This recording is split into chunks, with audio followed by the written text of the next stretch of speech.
Hi guys, அப்படி இன்னைக்கு நம்ம பார்க்க போகிறது light shop episode number 7 and 8 final episodes. எபிசோடோட ஸ்டார்ட்ல ஹீரோ தன்னோட பூனை கண்ணோ புலி கண்ணோ அதை காட்டின உடனே டிடெக்டிவோட கண்ணுக்கு ஏதோ ஆகும். எப்படி டிடெக்டிவ்க்கு இது என்ன பிளேஸ்னு கேள்வி இருக்கோ அதே மாதிரி ஹீரோக்கு இந்த கேள்வி இருந்துச்சு. அப்படியே ஹீரோவோட ஃப்ளாஷ்பேக் இருக்குன்னா ஒரு பில்டிங் இடிஞ்சு விழுந்திருக்கும். ஹீரோ அவரோட குட்டி பொண்ணு 2 பேரும் அந்த பில்டிங் கடையில் மாட்டிக்கிட்டாங்க. குட்டி பொண்ணு ரொம்ப பயப்படுவா. அவ உயிரை காப்பாத்துறதுக்காக ஹீரோ முயற்சி பண்ணிட்டு இருப்பாரு. நம்ம சீக்கிரமா போயிடலான்னு மாடிட்டு இருக்க அவரோட பொண்ணை காப்பாத்துறதுக்கு முயற்சி பண்ண, ஆனா ஹீரோவால சுத்தமா முடியல, கீழே விழுந்துருவாரு. அப்ப ஹீரோவோட பொண்ணு ஹீரோக்கு சாக்லேட்டை கொடுப்பா. நீங்க எந்திரிக்கணும்ப்பா அப்படின்னு சொல்ல, ஹீரோவும் நல்ல பொண்ணு, நீ இந்த கேண்டில சாப்பிட்டு முடிக்கிறதுக்குள்ள அப்பா நான் வந்துடுறேன்னு தன் பொண்ணு கிட்ட சொல்லி மெதுவா தவழ்ந்து தவழ்ந்து போயிட்டு இருப்பாரு. ஹீரோ வந்தது இந்த இடத்துக்கு தான். யாராவது இருக்கீங்களா, எனக்கு ஹெல்ப் பண்ணுங்கன்னு ஹீரோவும் கத்தி கத்தி கேட்டுட்டு இருக்க. ஆனா அங்க யாருமே இல்ல. தூரத்துல ஒரே ஒரு லைட் ஷாப் மட்டும் இருக்கும். அங்க போனா அங்க ஒரு ஓனர் பொண்ணு இருப்பா. அவ என்ன வேணும்னு கேட்பா. ஹீரோவும் தன்னோட குட்டி பாப்பாக்கு ஹெல்ப் வேணும்னு கேட்க, ஆனா அந்த ஓனர் பொண்ணு ரொம்ப லேட் ஆயிடுச்சுன்னு சொல்வா. சரின்னு ஹீரோவும் வேற யாராவது இருக்காங்களான்னு கேட்க, யாரும் இல்ல. ஹீரோ கதறுவாரு, என் பொண்ணு அங்க மாட்டிக்கிட்டு இருக்கா, எப்படியாவது எனக்கு ஹெல்ப் பண்ணுங்கன்னு ஹீரோ கதறிட்டு இருக்க. அந்த பொண்ணு என்னால முடியாதுன்னு வா, அவளே தான் இங்க வரணும்னு சொல்ல, ஹீரோ என் பொண்ணால நகர முடியாதுன்னு கதறிட்டு இருப்பாரு. ஆனா அந்த ஓனர் பொண்ணு கண்டுக்கவே மாட்டா.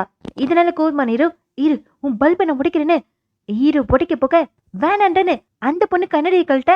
அப்படியே ஹீரோ ஃப்ரீஸ் ஆயிடுவாரு. ஹீரோவை சுத்தி இருக்க எல்லா லைட்டும் ஆஃப் ஆயிடும். அதுக்கப்புறம் இந்த பொண்ணு கண்ணாடி போட்டோடனே ஹீரோ ரிலீஸ் ஆயிட்டாரு.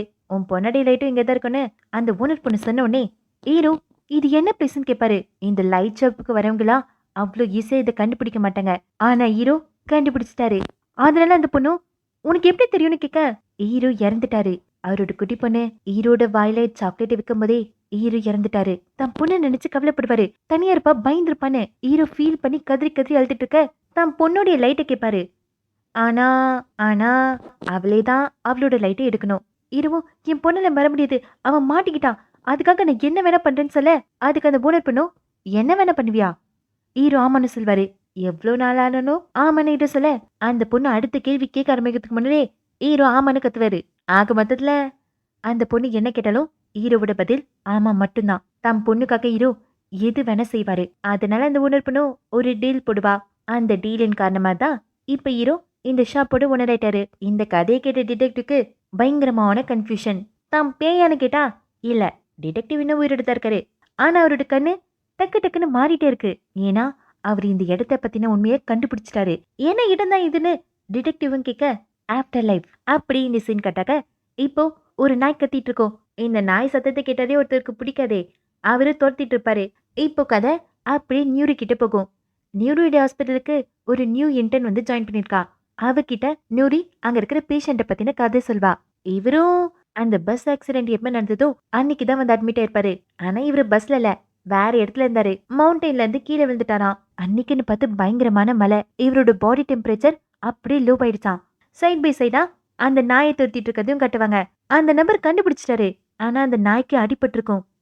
அதை பார்த்த உடனே தான் இவருக்கு ஞாபகம் வருது, மவுண்டெயின்ல இருந்து கீழே விழுந்தது இவரு தான். இவரோட பாடி டெம்பரேச்சர் லோ ஆகணும்னே இந்த ரெஸ்கியூ டாக் அவர் மேலே ஏறி படுத்து அவரை கொஞ்சம் வாமாவே வச்சிருந்தது. இந்த மாதிரி ரெஸ்கியூ டாக்னா காணாம போனவங்களை கண்டுபிடிச்சிட்டா குலைச்சிட்டே இருக்கணும். மலையில அடிபட்டு இருந்தோம் நனைஞ்சிட்டே குலைச்சி இவரோட உயிரை காப்பாத்திருச்சு. ஆனா அந்த நாய் இறந்துடுச்சு. இப்ப இது ஞாபகம் வந்து ஆஃப்டர் லைஃப்ல இருக்கிற இவரும் கதறி கதறி அழுதுட்டு இருக்க, அந்த நாய் கிட்ட வந்து கொஞ்சம் அதுக்கப்புறம் வா போவோன்னு கூட்டிட்டு போவோம். அவரும் அதை புரிஞ்சுக்கிட்டு அது பின்னாடியே ஓடுவாரு. இங்க ஜோவோட அம்மாக்கு ஃபியூனரல் நடக்க போகுது. அங்க ஜோவோடப்பா பாமா உட்காந்துட்டு இருப்பாரு. ஒரு பக்கம் தன் ஒய்ஃபோட ஃபியூனரல், இன்னொரு பக்கம் தன்னோட பொண்ணு கோமால இருந்து எந்திரிக்கவே இல்லை. அவளோட தலையில தான் அடிபட்டிருக்கும், பிளட் கிளாட் ஆயிருக்கும், ரொம்ப சீரியஸான கண்டிஷன்ல தான் இருக்கா. உயிர் பிழைக்கிறது ரொம்ப கஷ்டம். பஸ் ஆக்சிடென்ட் ஆகும்போது அவங்க அம்மா இவளை கெட்டியமா கட்டி பிடிச்சிருப்பாங்க. அதனாலதான் இவளுக்கு தலையில மட்டும் அடிபட்டிருக்கு, வேற எங்கேயும் அடிபடல. ஆனா தலையில அடிபட்டதான் கொஞ்சம் ஆபத்தாச்சே, அதே ஆபத்து தான் இவளுக்கும். அடுத்துதான் ரைட்டர் பொண்ணு. அவளுக்கு எல்லா ஞாபகம் வந்தோடனே இதுக்கு மேல எதுக்காக அவ கேர்ள் ஃப்ரெண்டை பார்த்து பயப்பட போறா. அந்த கேர்ள் ஃப்ரெண்டு நீ போகணும்னு சொல்ல, இவ கது ஓப்பன் ஆக்க மாட்டேது, பாஸ்வேர்ட் தெரியலன்னு சொல்வா. ஆனா கது ஓப்பன்ல தான் இருக்கு. பயத்துல இவ தான் ஓப்பன் பண்ணல. எப்ப வேணாலும் நீ போனாலும் அந்த பொண்ணுன்னு சொல்ல, அடுத்துதான் மார்ச்சுரிக்கை. இந்த ஐசியூ வார்ட்லயே இவரு தான் ரொம்ப நாள் இருக்காரு. இவருக்கு நம்பிக்கை கொடுக்கறதுக்காக நியூரி பாட்டு போட்டு விட்டுருப்பா. அந்த சிங்கர் பையனுடைய பெட்டுக்கு கீழ ஒரு பால் இருக்கும். அவனுக்கு ஓப் கொடுக்குற மாதிரி. இப்போ ஒரு கோமா பேஷண்ட் இறந்துட்டாங்க. அத பார்த்தோன்னே இந்தனுக்கு ரொம்ப கஷ்டமா இருக்கும். ஆனா இதெல்லாம் அப்பப்ப நடக்கிறது தான். இன்னொரு பக்கம் மார்ச்சரியன் எல்லாருக்கும் ஃபியூனரல் டேட்டை செட் பண்ணிட்டு இருப்பாரு. அந்த டிரைவரும் இறந்துட்டாரு. நூறி வச்ச பால் தான் ஆஃப்டர் லைஃப்ல சிங்கர் பாய் கிட்ட அந்த டிரைவருக்கு பலி கட்டுது. அவர் எப்படியோ கண்டுபிடிச்சிட்டாரு. வா புலன்னு கூப்பிட்டா அந்த சிங்கர் பையன் என்ன தெரியுமான்னு கேட்பான். நான் போகும்போது எல்லாத்தையும் சொல்றேன் வான்னு கூப்பிட்டா இவனால தான் போக முடியலையே. அவன் எங்க சுத்தினாலும் சரி திருப்பி அதே இடத்துக்கு தான் வரான். டிரைவரு நான் உன்னை தூக்கிட்டு போறேன்னு கூட்டிட்டு போவாரு. அப்ப இவன் சொல்வான், இந்த இருட்டு முடிவே மாட்டுது. நான் எத்தனை தடவை போனாலும் அதே இடத்துக்கு திரும்பி திரும்பி வரேன்னு சொல்ல இவராலையும் புரிஞ்சுக்க முடியுது. நீ ரொம்ப பயந்துருப்பல்லன்னு. அப்பதான் இன்னொரு விஷயத்த சொல்வான். இவன் அந்த வீட்டுக்கு முன்னாடி இருக்கும்போது அந்த ரைட்டர் பொண்ணு கதவு திறக்க முடியலன்னு கத்திட்டு இருந்தாளாம். இதை சொன்ன பிறகுதான் அந்த டிரைவருக்கு புரியுது இன்னொருத்தவங்களும் இருக்காங்கன்னு. இங்க இப்படி போயிட்டு இருக்க டிடெக்டிவ் இப்பதான் அவர் மண்டையை டச் பண்ணி பாக்குறாரு. ரத்தமா இருக்கும். இருந்தாலும் டிடெக்டிவ் ஆச்சே முழுசா எதையுமே நம்ப முடியல. அதனால ஹீரோ உங்க பொண்ணோட பேர் என்னன்னு கேட்க டிடெக்டிவோட குழந்தை தான் மிஸ்கரேஜ் ஆச்சே. ஹீரோவே நிறைய நிக்நேம் சொல்வாரு. அதுல ஆட்சல்னு சொன்னவனே அந்த பேரை கேட்டிருந்தும் டிடெக்டிவ் மனசு உடைஞ்சு போய் அழுதுட்டு இருப்பாரு. கதறி கதறி அழுவாரு. அப்பதான் ஹீரோ சொல்வாரு, இந்த உலகத்துல இருக்கவங்களும் வாழ்ந்துட்டு தான் இருக்காங்க அவங்களுக்கு பிடிச்ச மாதிரி. இதை கேட்ட உடனே டிடெக்டிவும் நானும் நம்பணும்னு ஆசைப்படுறேன்னு சொல்ல டிடெக்டிவ் ஒரு விஷயத்த நோட் பண்ணிருப்பாரு. இந்த ஆஃப்டர் லைஃப்க்கு எப்ப வந்தாரோ அப்பெல்லாம் அவருக்கு ஒரு ஸ்கூட்டர் சவுண்டு கேட்டுட்டே இருக்கும். கிரிமினலை சேஸ் பண்றேன்னு நினைச்சு அந்த சத்தத்தையே தொத்திட்டு இருப்பாரு. எத்தனை தடவை தொத்தினாலும் சரி திருப்பி திருப்பி இந்த லைட் ஷாப்புக்கு தான் வருவாராம். இப்போ உண்மையெல்லாம் தெரிஞ்ச பிறகு அந்த சத்தம் கேட்க மாட்டுதான். ஹீரோ கிட்ட உங்க கண்ணு மாதிரி தான் அவன் கண்ணு இருந்ததுன்னு சொல்ல ஹீரோ ஏன்னா அவனை துரத்த போறீங்களான்னு கேட்பாரு. அதுக்கு டிடெக்டிவ் ஆமா நான் அவன் மூஞ்சுக்கு நேரம் நின்னு என்னன்னு கேட்கணும்னு சொல்ல ஹீரோவும் அப்ப போங்க உங்க லைட்டை போய் கண்டுபிடிங்கன்னு சொல்ல டிடெக்டிவோட கண்ணுக்கு அவரோட லைட்டு கிடைச்சிடும். இப்ப டிடெக்டிவ் அவரோட கோமல இருந்து கண் முழிச்சிருவாரு. இன்னொரு பக்கம் அந்த நாய் அதை திட்டுற நபரை லைட் ஷாப்புக்கு கூட்டிட்டு வந்துரும். கோல்டால உறைஞ்சு போனாரே அவரை ஹீரோவும் என்ன வேணும்னு கேட்க ஹீரோவும் அந்த நாயை குலைக்கும். உங்களுக்குன்னு ஹீரோ ஆரம்பிச்சா மறுபடியும் ஹீரோ பத்தி குலைக்கும். ஹீரோவும் சரி ரைட்டு நான் பேசுறேன்னு அமைதியா உட்காந்துக்க. அவரோட கண்ணுக்கு மட்டும் ஒரு பல்பு அவரை ஈர்க்கும். அந்த பல்பு போய் தொட்ட உடனே அந்த பல்பு க்ளோ ஆகும். அவரு கோமல இருந்து எந்திரிச்சிட்டாரே. ஆஃப்டர் லைஃப்ல இருக்கிற இந்த பஸ் டிரைவரால நடக்கவே முடியல. அந்த பையனை எப்படியும் லைட் ஷாப் கிட்ட கூட்டு வந்து உன் லைட்டை கண்டுபிடி நீ தான் கண்டுபிடிக்கணும்னு சொல்ல அவனும் சரின்னு போவான். அப்ப அவரு கூப்பிட்டு சாரி கேட்பாரு அவரு பண்ண தப்புக்காக. அந்த சிங்கர் பையனும் தட்டி தட்டி போவான். ஷாப்புக்கு போன அவனுக்கு ஒரே ஒரு லைட் மட்டும் ரொம்ப வித்தியாசமா தெரியும். அவன் அது கிட்ட போக ஹீரோ நாம திரும்பி மீட் பண்ண வேணாம்னு சொல்வாரு. அதுக்கப்புறம் என்ன அவன் ரியல் லைஃப்ல கண் முழிச்சிருவான். எல்லா லைஃபும் நல்லாதான் இருக்கு. ஆனா ஜிம்மோட லைஃப் மட்டும்தான் பாவம். அந்த கேர்ள் ஃப்ரெண்டு அவனை தச்சு தச்சு பாக்குறான். அவனுக்கு எதுவுமே நம்பிக்கை வர மாட்டுது. அதனால இவ ஸ்டோரேஜ் ரூமையும் ஓபன் பண்ண விட மாட்டா. மாச்சரியனும் அவளுக்கு ஒரு நாள் டைம் கொடுப்பாரு. அந்த நாள் எப்படி இவ வேஸ்ட் பண்ணுவா. அதனால இன்னைக்கு பஸ்ஸுக்கு முன்னாடியே போய் நிப்பா. பஸ்ல ஏறி எனக்கு தெரியலையா எவ்வளவு நாள் இப்படி இருப்ப நீ என்ன லவ் பண்ணியே இல்லையா இப்படின்னால ஜிம்முக்கு ஒண்ணுமே புரியல.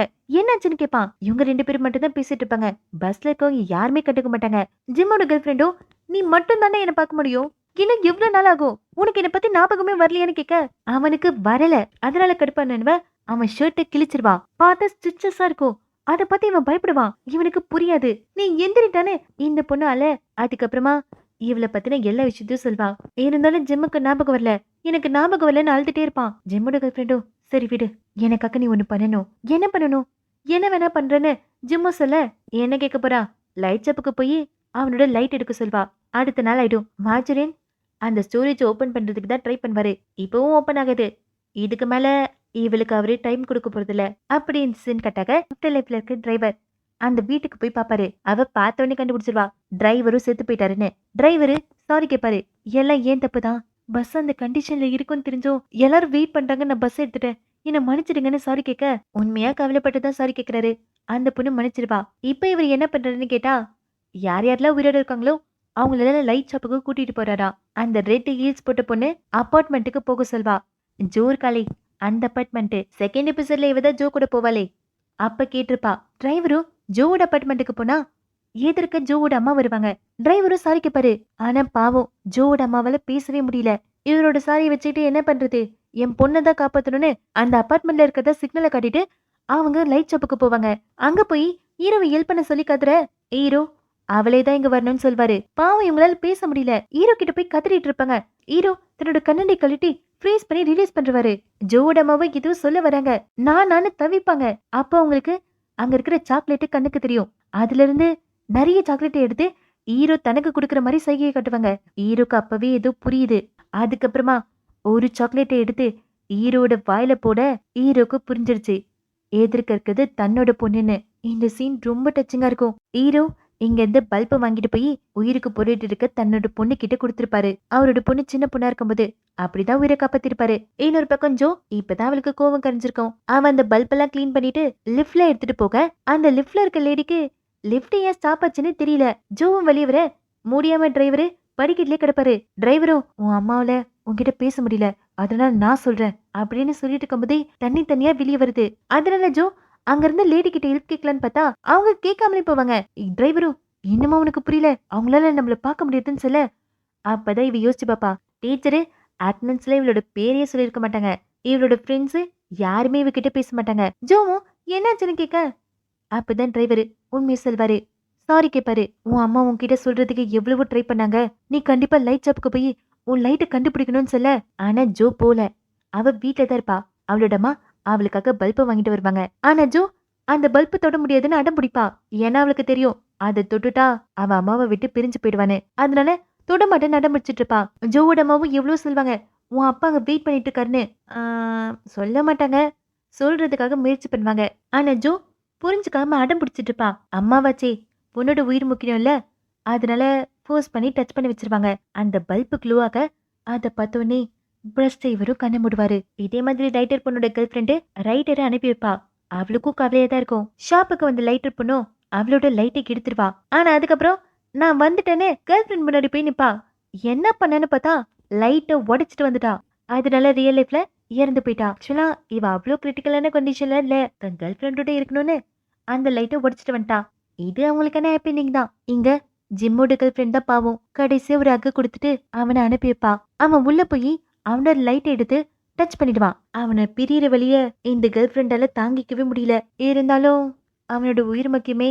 இந்த மாதிரி சாம தொட்டுட்டு வந்தவங்களுக்குலாம் டெலிரியம் வரும். எது உண்மை எது பொய்ன்னு ஒரு விதமான கன்ஃபியூஷன்.